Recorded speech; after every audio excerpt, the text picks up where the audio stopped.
Does your company have a formal evaluation process for its employees? If you're the employer, do you feel like you're really getting a good understanding of what your employees are doing, how they're performing? If you're the employee, do you feel like it's a good two-way conversation, an even exchange, and you walk away feeling like you have a good idea of what you're doing right and maybe what could be improved?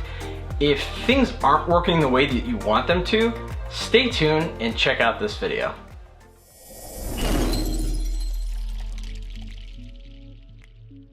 So if you're watching this on YouTube, be sure to subscribe and flick that little bell to make sure that you get notified anytime a new video drops. If you're watching this on LinkedIn, feel free to connect with me. I love to have conversations with folks on LinkedIn, and I would love to answer any questions you have.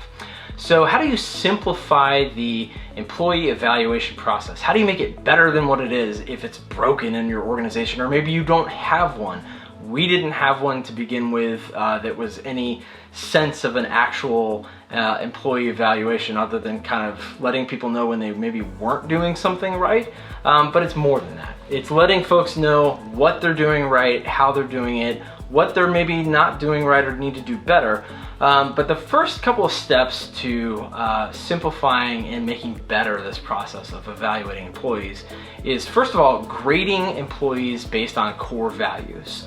And I talk about core values and why they're important in this video. I'll put a link to it if you're watching it on YouTube.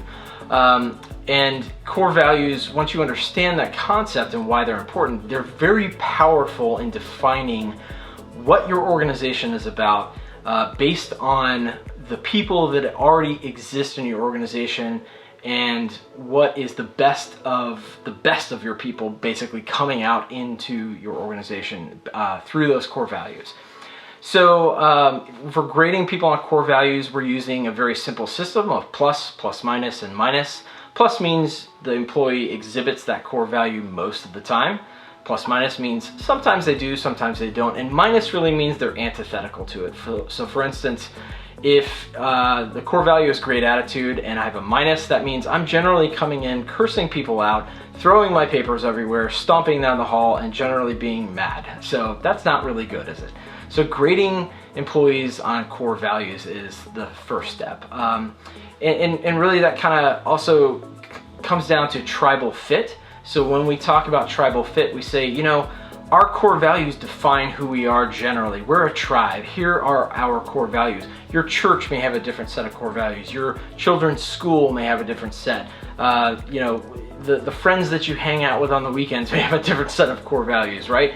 So if you're not a tribal fit, that's okay. It just means that maybe your tribe is somewhere else. So if you're an employee watching this and maybe you're feeling frustrated with your company, take a look at their core values. See if it fits with what yours are. And if they're not aligned with yours, maybe you would be happier somewhere else, and that's okay. Doesn't mean that anything's wrong with you. It just means maybe there's just not a good tribal fit there.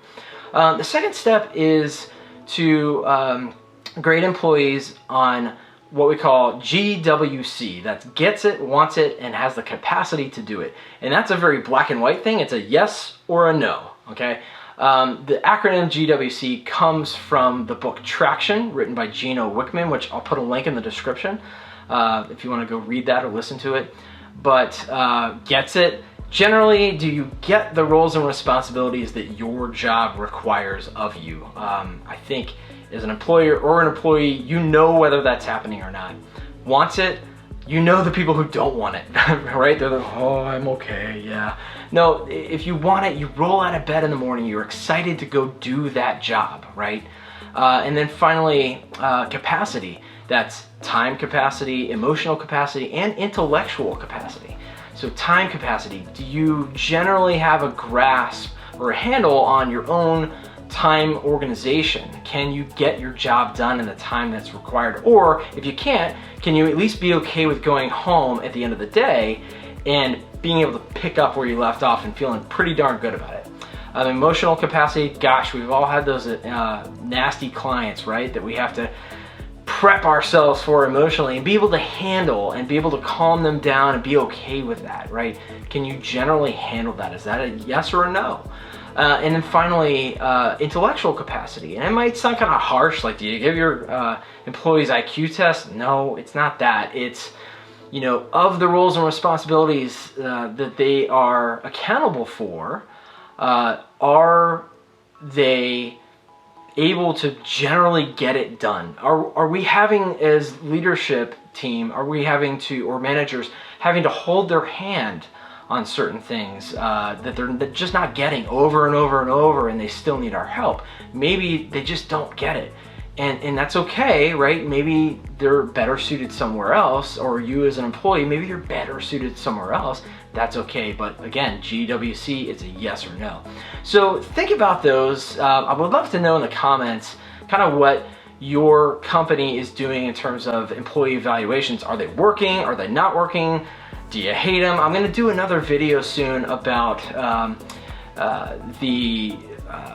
you know, how you take those and turn it into a two-way conversation, and not just, well, here's your employee evaluation, this is what we think of you, blah, blah, blah, blah, blah. It's about a two-way conversation of information and exchange of ideas. So look forward to that video. Let me know in the comments what you guys are doing now, and hope some of this helped you.